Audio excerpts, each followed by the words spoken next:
¿Qué tal, señoras y señores? Un saludo y muy buenos días al comienzo de una nueva edición de Jerez al Día con contenidos como salud, educación y, por ejemplo, el precio de la subida de la luz. Comenzamos.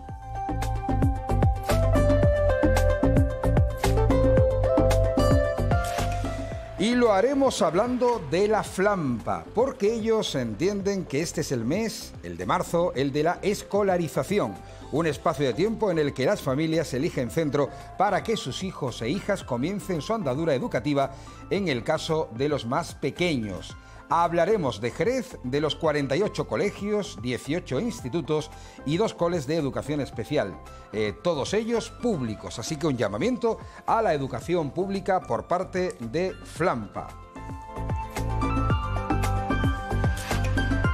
Y como saben todos ustedes, estamos en este mes en el que vamos a asistir al Día Internacional de las Mujeres. Por eso, el colectivo feminista o los colectivos feministas de la provincia de Cádiz hacen un llamamiento para asistir precisamente a la manifestación de Cádiz, Puerto Santa María, Jerez de la Frontera y Algeciras, uniendo lazos para romper cadenas. Rabia desde los márgenes es el lema de colectivos feministas que hoy estarán con nosotros para hablar de esta convocatoria.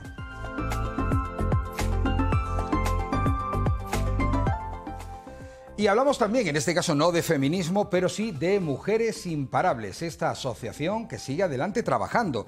Esta asociación, Mujeres Imparables y La Carbonà, organizan el primer encuentro Mujeres en la Gastronomía Gaditana. Será el próximo día 8 de marzo. Mujeres y gastronomía, 2 tendencias en alza.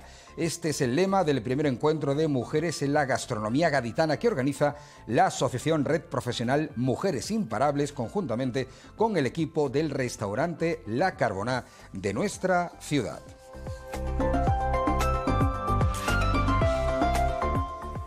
Y hoy vamos a hablar con la OCU. En fin, cuando hablamos con la OCU ya saben que cuando el río suena, agua lleva. Y lamentablemente las noticias no son favorables, puesto que la OCU advierte del repunte de la inflación por una subida, atentos, del 35% en la factura de la luz del mes de febrero. La factura de la luz de febrero ha subido un 35% respecto al mes anterior. Para un hogar medio con tarifa normal pasa de pagar unos 56 euros a 76,72.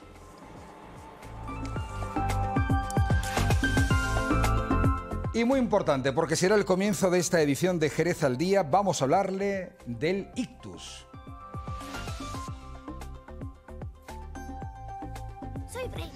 Y es que esta es la primera causa de discapacidad grave física e intelectual y de dependencia en los adultos españoles. A esto hay que añadir que se ha convertido en el segundo motivo de muerte en España y el primero para las mujeres. En España, cada año el ictus afecta a unas 120.000 personas, 80.000 fallecen o presentan alguna discapacidad. Y hoy nos vamos a hacer alguna que otra pregunta aquí en Jerez al Día.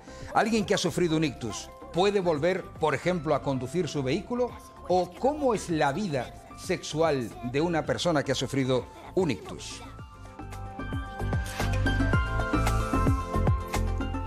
Bueno, son realmente preguntas súper interesantes y que yo ya estoy deseando abordar a esta hora de la mañana aquí en Jerez al Día, y para ello hemos invitado al responsable del Instituto Charbel de nuestra ciudad, que es un instituto que se dedica a la neurorehabilitación. Él es Rubén Rodríguez Duarte. Rubén, ¿qué tal? Muy buenos días. Buenos días. ¿Cómo estás? Muy bien, muchas gracias. Para mí, sin duda alguna, es el tema de largo más interesante que vamos a abordar en Jerez al Día, porque yo creo que afecta a todo el mundo. No solo a una persona que tiene o que ha sufrido un ictus.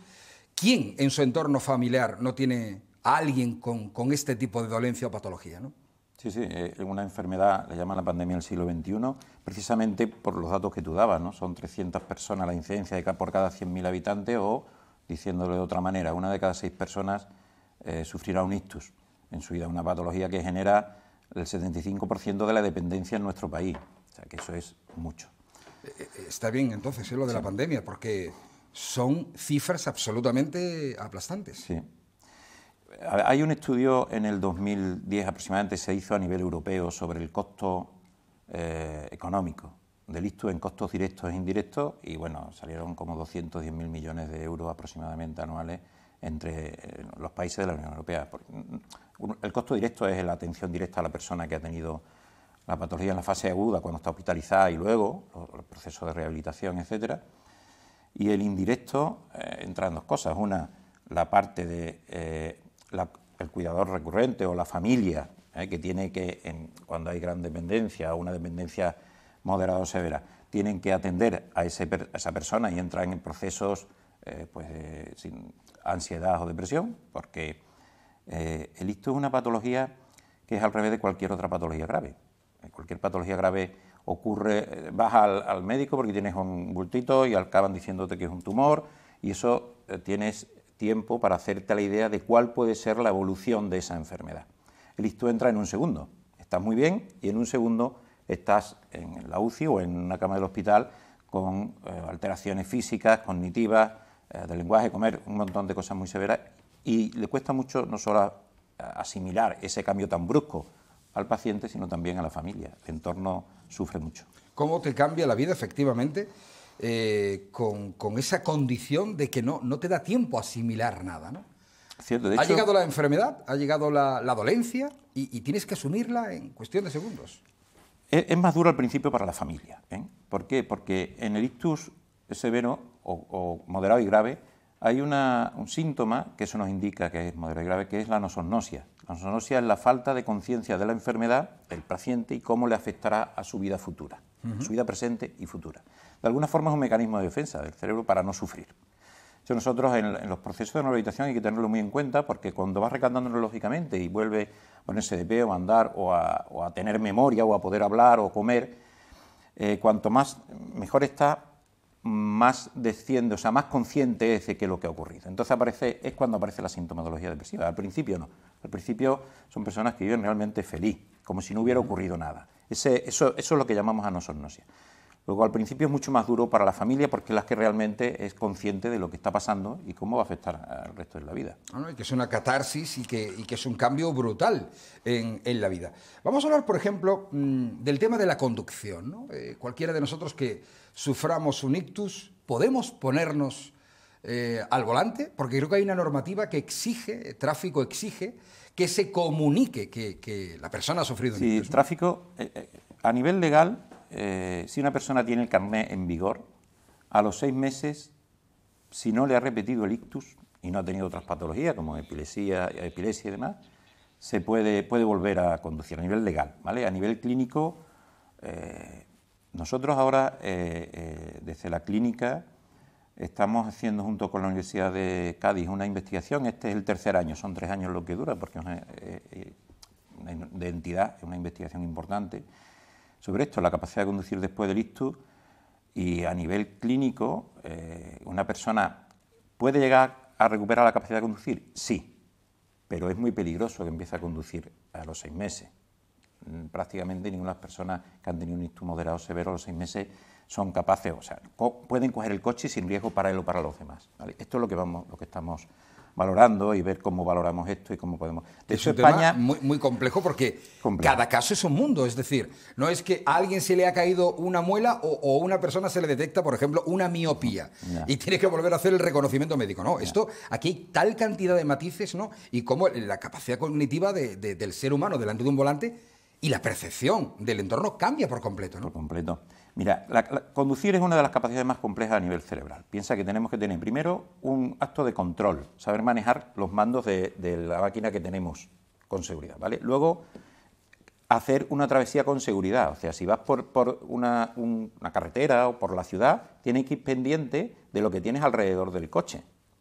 Eso es, primero control, luego seguridad, y luego tienes que planificar dónde vas, navegar. Si tienes que decidir cuál es la ruta que vas a coger y ir improvisando según lo que te vas encontrando. Fíjate que lo estás contando y además te lo agradezco, Rubén, en plan Barrio Sésamo. Sí, claro. Es como si tuviésemos a Coco, recordaremos todos a Coco. Hola, soy Coco, os voy a explicar. Pero claro, es que es así, sí, porque la enfermedad te ha elevado a ese nivel cognitivo. Lo que quería explicaros era que la parte física influye en el control, ¿vale?, del coche. Pero ahora mismo hay muchísimas adaptaciones. O sea, hay personas medular con un nivel de incapacidad para moverse, llamarlo así, ¿vale?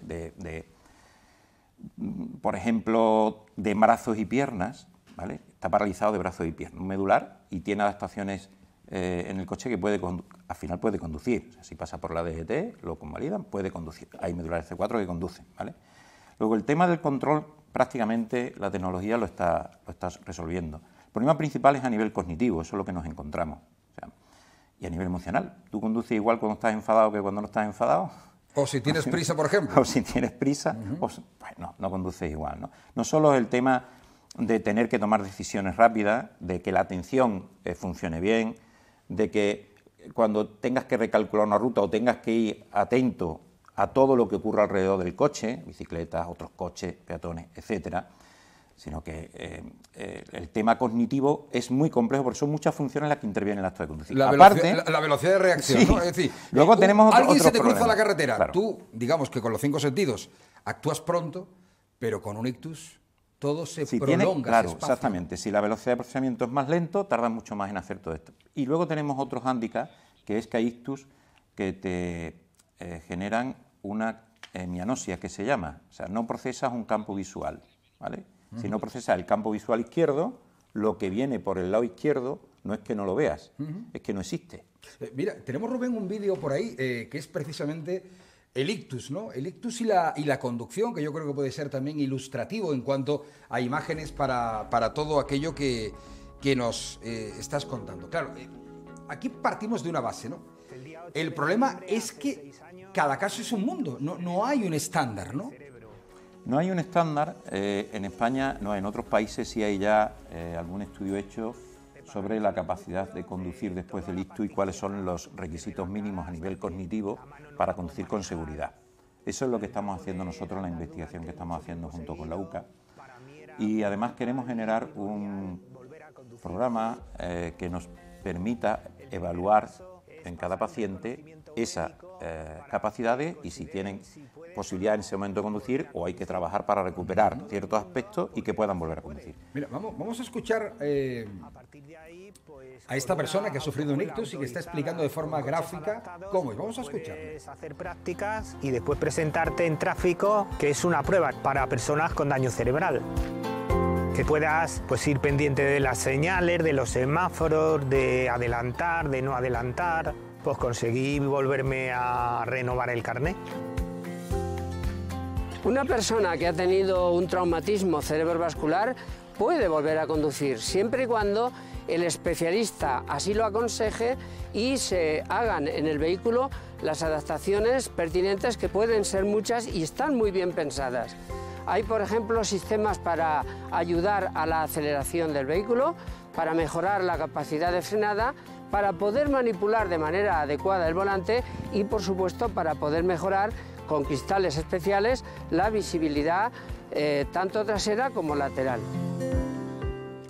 Bien, esta es una explicación, fíjate que aquí estamos hablando de una persona con una hemiparesia. Sí, que tiene la parte izquierda paralizada y tiene una perilla que se adapta al volante. Nosotros en el simulador que tenemos un simulador de conducción donde... ¿Allí en la clínica Charver? Sí, donde pusimos en situación de conducir a personas con ictus y con traumatismo craneoencefálico, y tenemos una perilla de esta para que puedan manejar con hemiparesia, puedan manejar. Eso es una adaptación física, ¿vale? Esto no hace falta tener un ictus para que necesites una adaptación física. Puedes haberte amputado un brazo o las piernas, o tener una parálisis en las piernas, en fin, o tener una pérdida de un ojo, o, en fin. De hecho, hay muchas adaptaciones. Cuando te vas a sacar el carnet de conducir, hay carnet de conducir que tienes permiso para conducir en un radio, o sea, a 5 kilómetros de tu casa, y de ahí no puedes salir. Hay adaptaciones o permisos que te dan... ¿Cómo lo ves tú, Rubén? ¿Que pueda conducir una persona a Sí. 5 kilómetros? Sí, está bien. ¿Con esa limitación crees que...? Sí, hay personas que... Quiero decir, una persona... A ver, si se le limita es porque la Dirección General de Tráfico entiende que no tiene una capacidad total, por ejemplo, para salir a una carretera nacional. Sí, porque puede presentar mucha fatiga cerebral, por ejemplo, y se sabe que, o se ha comprobado que en 20 minutos no aparece fatiga. Luego, hay personas que tienen un límite de tiempo, no de kilometraje. Usted no puede conducir más de 20 minutos, no puede conducir más allá de un radio de 6 o 7 kilómetros, porque lo que vas a hacer vas a trasladarte de tu casa a tu campo, por ejemplo, ¿vale? Esas adaptaciones existen, no para el ictus, sino para todos, ¿eh? Pero nosotros, hablando del ictus, sí es verdad que lo que hablaba este chico, que conozco el vídeo, conozco al chico... ¿Lo conoces? Sí. Lo que hablaba el chico este es, él lo decía, atender a las señales de tráfico o atender a los semáforos, eso le cuesta un montón al principio. De hecho, depende mucho de las lesiones. Hay lesiones que son, la parte de delante del cerebro, cuando hay lesión frontal, hay una pérdida de impulsos. Cuando nosotros metemos a una persona con una lesión frontal en el simulador, lo que hace es apretar el acelerador hasta abajo y esto es lo que hay. No hay árboles, no hay...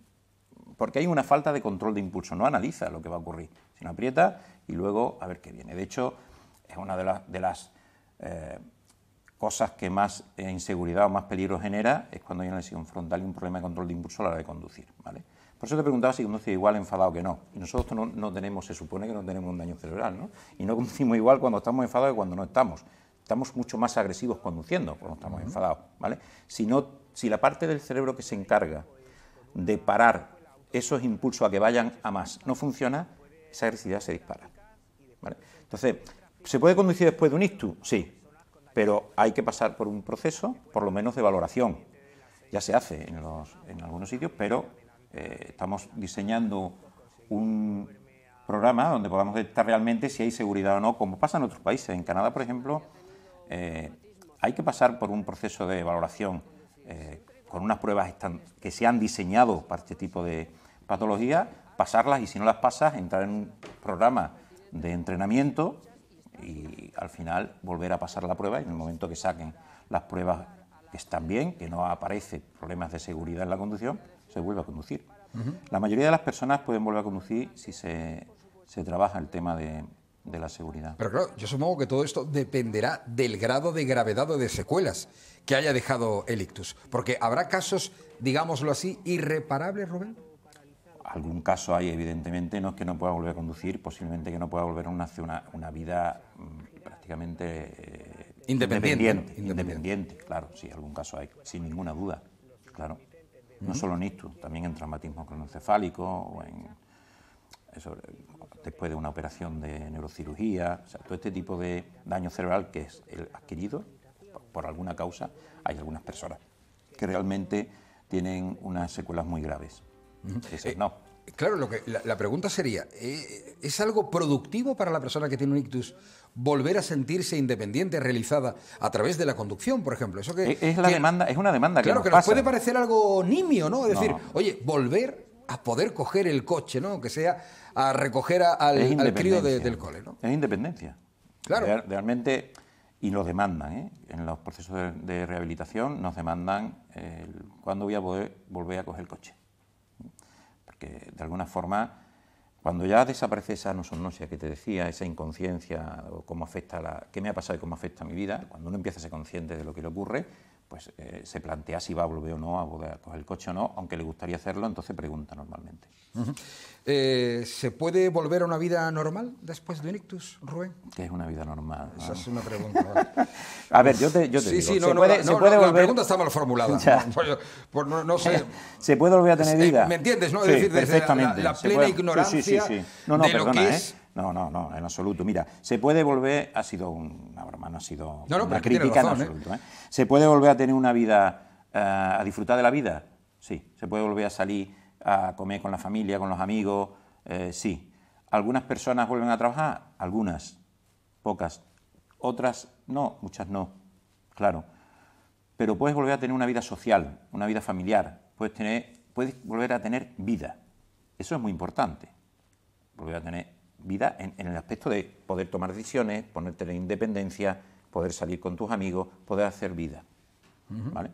El ictus técnicamente es el accidente cerebrovascular por el que se produce la interrupción del suministro de sangre al cerebro.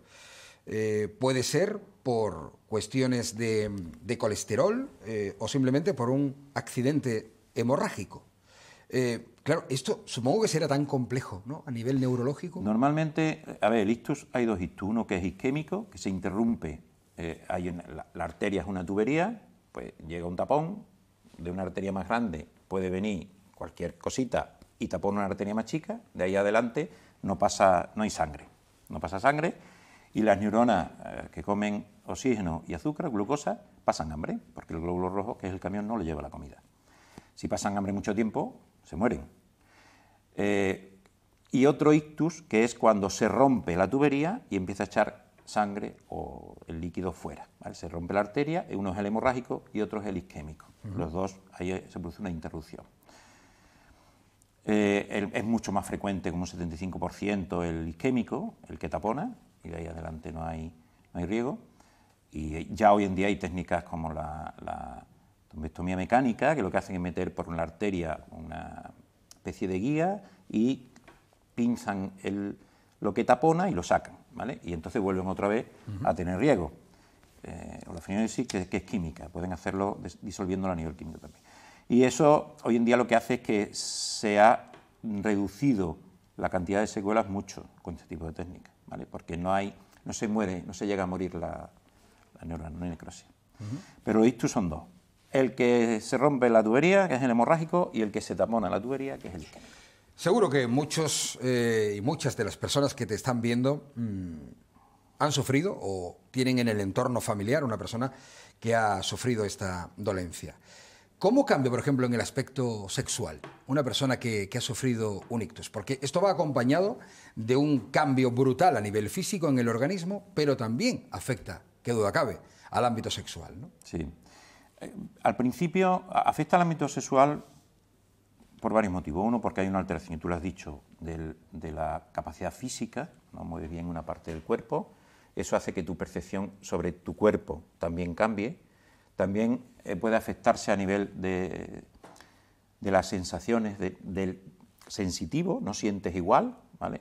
O hay una parte, por ejemplo, cuando hay una alteración de la sensibilidad superficial, te tocan o no sientes, o a veces que sientes dolor y no es dolor. O sea, toda esa forma de sentir ha cambiado también. Puede cambiar la forma de sentir, la movilidad, puede cambiar la percepción que tú tienes del cuerpo, puede cambiar las ganas que tienes, un tema motivacional, puede cambiar la forma de relacionarte emocionalmente con el entorno, con tu pareja. Y hay otra cosa que al principio es muy significativa, que es el miedo. Hay mucho miedo a que, como tengo que hacer un esfuerzo, me vaya a repetir el ictus. No hay ninguna evidencia científica de que esto sea así. O sea, no hay nadie que el miedo se le tiene que quitar. De hecho, lo que recomienda tanto la Sociedad de Neurología como la de Neurohabitación en estos aspectos es que se vuelva hacia una vida sexual lo más normal posible, que no pasa nada. Hay veces que incluso la medicación que se está facilitando hace que uno le bajen las ganas de tener relaciones. La libido, ¿no? La libido, exactamente. Pero es cierto que lo que más afecta es el cambio corporal y de percepción, tanto tuyo como el que puede tener la pareja. Entonces, cambian las formas de relación. Puedes volver a tener sexo, es bueno que se tenga sexo, pero hay que hacerlo un poquito más lento, más tranquilo, con más preliminares, vamos a poder decirle sí, y volviéndose a conocer las reacciones del cuerpo. Claro, cuando hablas de eso, estamos, o yo por lo menos entiendo que tanto si la afectada es una mujer como si el afectado es un hombre. Sí.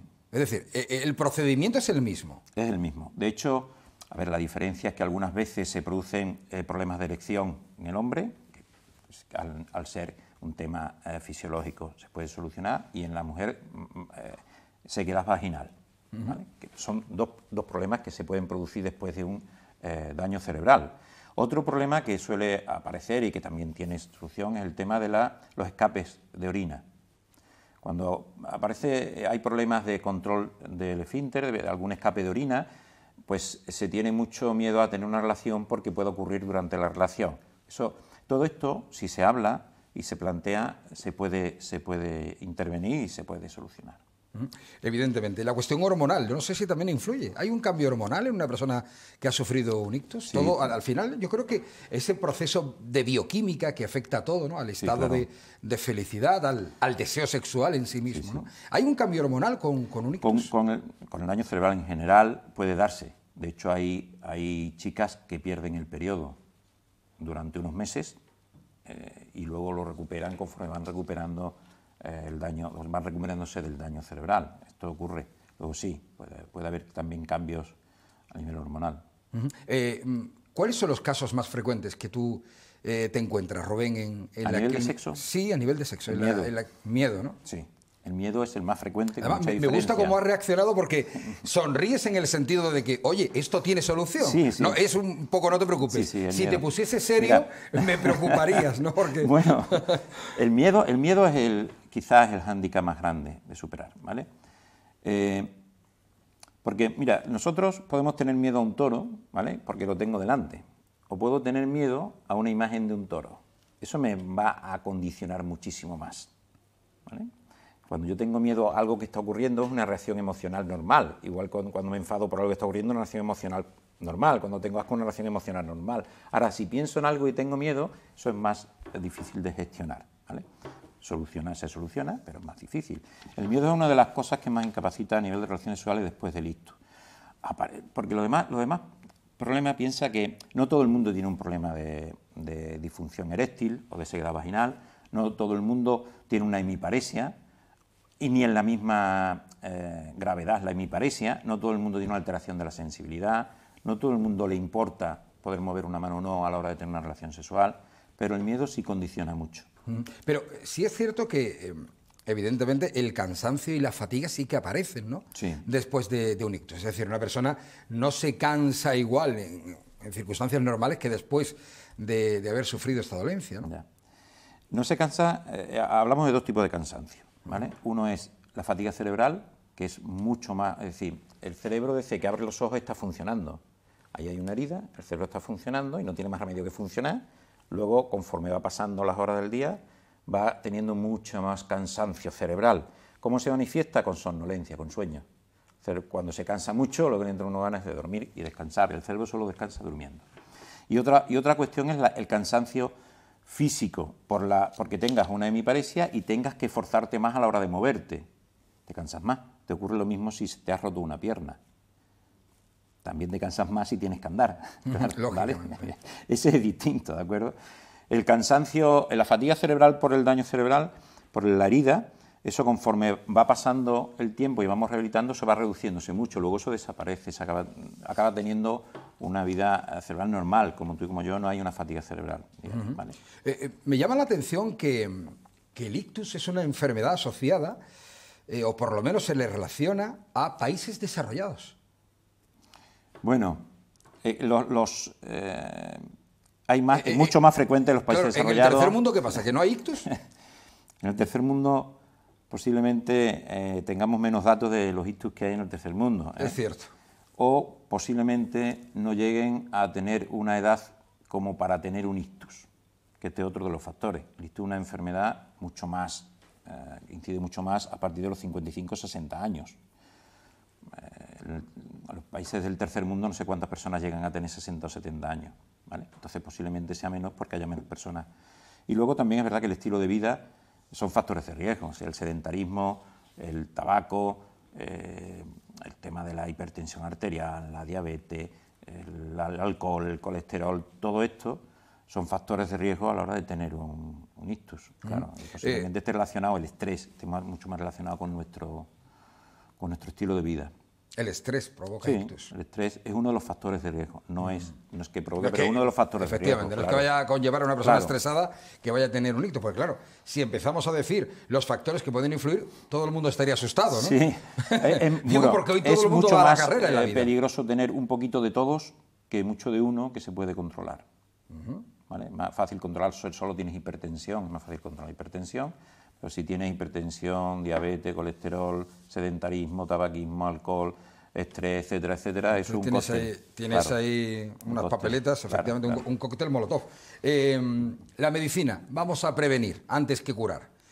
¿cómo podemos prevenir? ¿Hay algún consejo para poder evitar el ictus? La vida sana y la dieta mediterránea son dos cosas muy importantes, lo sabemos, ¿no? Y hay que tener una vida lo más sana posible en el sentido de poco sedentaria, con comidas que no tengan grasas saturadas, lo que prácticamente sabemos todos. Y no es una cosa no es complicada. Si yo creo que lo sabemos todos. Hay mucha información sobre ese tema. Pero coincidirás conmigo en que es bueno repetirlo. Sí, sin ninguna duda. Hay que decirlo. O sea, eso es preventivo para el ictus, sin ninguna duda. Vamos a hacerlo como el Padre Nuestro, ¿vale? Para aquellos creyentes. Sí. O sea, no ser sedentario, practicar un poquito de deporte o simplemente andar como 45 una hora diaria.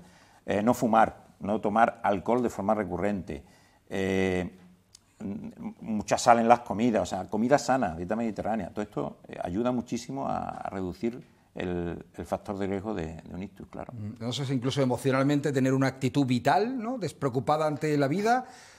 Eso, no sé si eso influye. Hombre, eso no está demostrado. Si tenemos todo lo demás, la verdad que por lo menos te vas a tomar el ictus de otra manera, entiendo, ¿no? Para después, vale. Para después posiblemente sí. Pero si tienes todo lo demás, es mejor atender a todo lo demás. Bueno, Rubén Rodríguez Duarte, responsable de la clínica Charbel, ese Instituto Charbel que está aquí en nuestra ciudad, ¿exactamente dónde? En el Parque Empresarial, en la calle de la Tecnología, en la calle de la Pepa, ¿no? Exactamente. Ahí en la calle de la Tecnología. Buen sitio. O sea, va uno a la clínica para hacerse un chequeo en condiciones y después se toma una cervecita. Exactamente. Una. Bueno, pues sobre todo en esa labor de neurorehabilitación creo que hacéis un fantástico trabajo y nada, ¿quieres decir algo en el sentido de que si hay alguna persona con duda, ¿no? Que a lo mejor sea reticente a acudir a la clínica, que se ponga en vuestras manos? Yo siempre que voy a algún sitio comento el origen de la clínica porque me gusta. Me gusta por una razón muy simple, creo que es un hecho diferenciador. Nosotros partimos del ictus de una persona. O sea, existimos porque a don Joaquín Gómez Cangargüelle, que es un farmacéutico y empresario de aquí de Jerez, le dio un ictus y tuvo dificultades para encontrar un sitio de rehabilitación, de neurorehabilitación. Cuando él recuperó su vida y ha vuelto a hacer vida, pues entre él y su familia decidieron montar un proyecto de este tipo en Jerez porque aquí no había, él tuvo que irse fuera. Entonces me gusta contar esto porque el origen de nuestra clínica fue un ictus del propietario, el dueño, no un ictus de los... O sea, por enfermedad y que nos dediquemos a tratarla, que luego es la especialización que tiene, sin ninguna duda, todos los profesionales y el equipo tan magnífico que tenemos allí. Pero me gusta contarlo porque, hombre, es un hecho muy diferencial con respecto a lo demás y además él es una persona muy implicada no solo con los pacientes sino también con los familiares. No es lo mismo que yo le diga a alguien o cualquier compañero mío que trabajemos un momento de un problema emocional que se siente al hablar con él que ha estado sentado en la misma silla de ruedas. No se ve igual, ¿eh? En absoluto. Y eso ayuda mucho. Me gusta contar eso porque me parece que es significativo. Bueno, y que sigáis ayudando a todas las personas, ¿no? En esa labor. Muy bien. Rubén, muchísimas gracias por venir. Gracias y que no sea la última, sobre todo para ir repitiendo como un mantra, ¿verdad? Vale. Los buenos hábitos saludables. Encantado. Que no creas, que se olvidan, ¿eh? Que se olvidan. Bueno, después de Rubén, vámonos con un poquito de arte de la tierra. Estamos pendientes estos días de la celebración del Festival de Jerez. Van a ver un fragmento de la obra Tres Golpes con la guitarra de Paco de Amparo y Perrate Alcante. Lo vemos a continuación.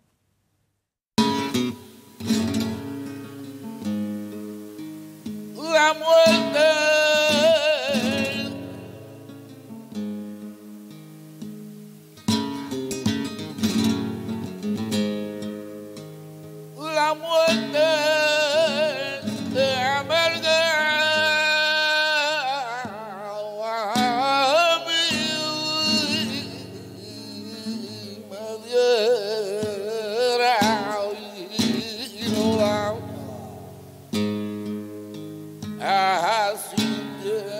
si algún día yo a ti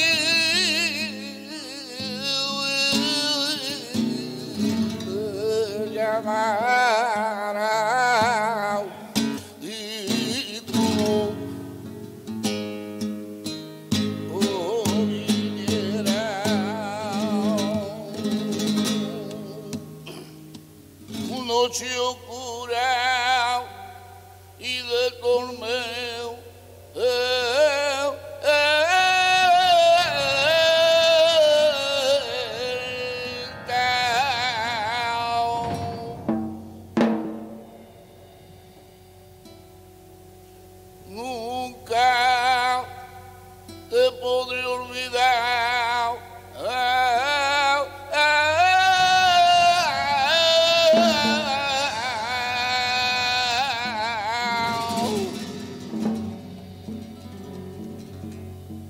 Y en el resplandor de una chispa, y yo lo tuve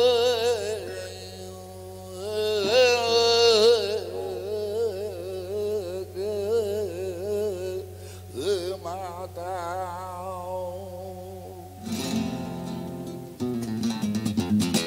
Y yo me iba para la iglesia,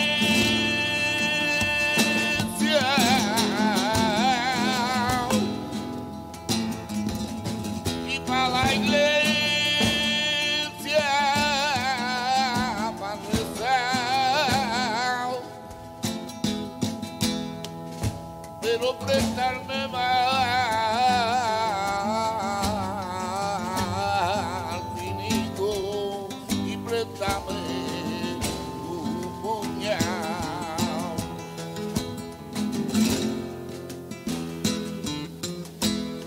Que tengo miedo de los perros que me hicieran algún mal.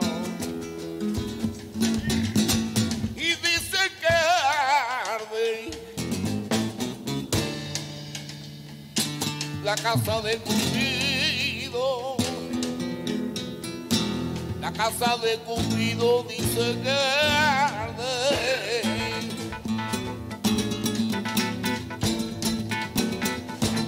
Que dice que arde y al pasar por ella, ay, que vivo con el balón que cabe, y que yo sé que está quitada de las que rompen el aire, y que yo sé que está quitada de las que rompen el aire, y muera con la confusión.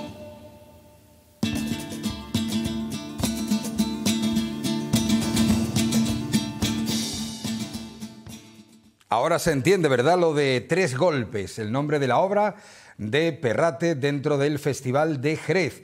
Vamos a hablar de cosas menos amables, a vuelta de publicidad aquí en Jerez al Día, porque otra vez sube la luz.